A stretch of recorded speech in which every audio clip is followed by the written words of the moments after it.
यूसुफ अपने पिता के शरीर पर लेटकर रोने लगा और उसने उसका चुंबन किया। यूसुफ ने वैदों को अपने पिता के शव का मसालों से लेपन करने का आदेश दिया। इसलिए वैदों ने इज़राइल के शव का मसालों से लेपन किया। इसमें 40 दिन लग गए, क्योंकि शव की सुरक्षा की पद्धति पूर्ण करने के लिए इतना समय आवश्यक था। मिस्रियों ने 70 दिन तक उसका शोक मनाया। शोक का समय बीतने पर यूसुफ ने फिरौन के दरबारियों से कहा, यदि आप लोग मुझे अपना कृपा पात्र समझते हैं तो मेरे लिए फिरौन से ये निवेदन कीजिए कि मेरे पिता ने ये कहते हुए मुझसे शपथ ली थी, मैं मरने वाला हूँ। मैंने अपने लिए कनान देश में जो कब्र बनवाई है उसी में तुम मुझे दफनाना। इसलिए अब मुझे वहां जाने की आज्ञा दिलवाइए, जिससे मैं वहां जाकर अपने पिता को दफनाऊं। उसके बाद मैं लौट आऊंगा। फिरौन ने उत्तर दिया, तुम वहां जाकर अपने पिता को दफनाओ, जैसी कि उन्होंने तुमसे शपथ खिलाई थी। यूसुफ अपने पिता को दफनाने वहां गया। उसके साथ फिरौन के समस्त पदाधिकारी, उसके दरबारी और मिस्र के सब गण्यमान्य व्यक्ति गए। इसी प्रकार यूसुफ के सब घर वाले, उसके भाई और उसके पिता के सब घर वाले गए। गोशेन प्रांत में केवल उनके बाल बच्चे, उनकी भेड़ बकरियां और उनके बैल और गायें रह गईं। उसके साथ रथ और घुड़सवार भी गए। इस प्रकार एक विशाल जनसमूह साथ हो गया। यरदन के दूसरे किनारे पर स्थित आटाद के खलिहान पहुंचकर उन्होंने बहुत शोक मनाया। यूसुफ ने अपने पिता के लिए 7 दिन शोक मनाया। उस देश के निवासी कनानियों ने जब आटाद के खलिहान में शोक मनाए जाते हुए देखा तो वे कहने लगे, मिस्री ये शोक बड़े समारोह से मनाते हैं। इसलिए उस स्थान का नाम आबेल मिस्रयीम पड़ गया।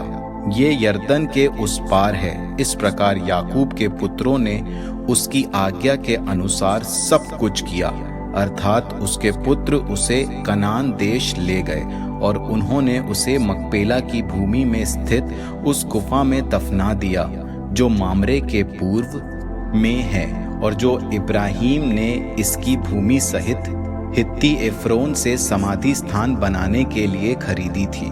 अपने पिता का दफन करने के बाद यूसुफ अपने भाइयों तथा उन सब को लेकर लौटा जो उसके पिता के दफन के लिए उसके साथ गए थे। यूसुफ के भाई अपने पिता के देहांत के बाद आपस में कहने लगे, हो सकता है कि यूसुफ हमसे बैर करे और हमने उसके साथ जो बुराई की है उसका बदला चुकाए। इसलिए उन्होंने यूसुफ के पास ये संदेश भेजा, मरने से पहले आपके पिताजी ने आपको ये संदेश कहला भेजा था, तुम्हारे भाइयों ने तुम्हारे साथ अन्याय किया है। मेरा निवेदन है कि तुम अपने भाइयों का अपराध और पाप क्षमा कर दो। इसलिए आप अपने पिता के ईश्वर के सेवकों के अपराध क्षमा कर दीजिए। उनकी ये बातें सुनकर यूसुफ फूट फूट कर रोने लगा। यूसुफ के भाइयों ने स्वयं आकर उसे दंडवत किया और कहा, आप जैसा चाहें हमारे साथ वैसा करें, हम आपके दास हैं। यूसुफ ने कहा, डरिए नहीं, क्या मैं ईश्वर का स्थान ले सकता हूँ?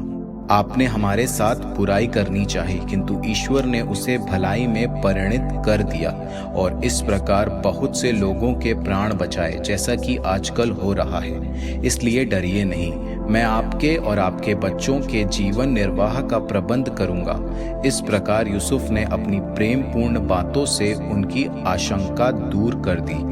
यूसुफ और उसके पिता का परिवार मिस्र में निवास करता रहा। यूसुफ 110 वर्ष की उम्र तक जीता रहा और उसने तीसरी पीढ़ी तक इफ्राइम के बाल बच्चों को देखा और मनस्से के पुत्र माकीर के बाल बच्चों को भी अपनी गोद में खिलाया।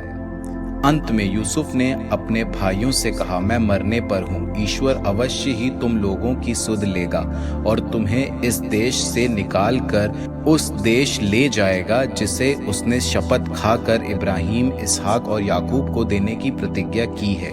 यूसुफ ने इज़राइल के पुत्रों को ये शपथ दिलाई कि जब ईश्वर तुम लोगों की सुध लेगा तो यहाँ से मेरी हड्डियाँ अपने साथ ले जाना। इसके बाद यूसुफ का देहांत 110 वर्ष की उम्र में हो गया उसका शव मसालों से संलिप्त कर मिस्र में ही एक शव मंजूषा में रख दिया गया।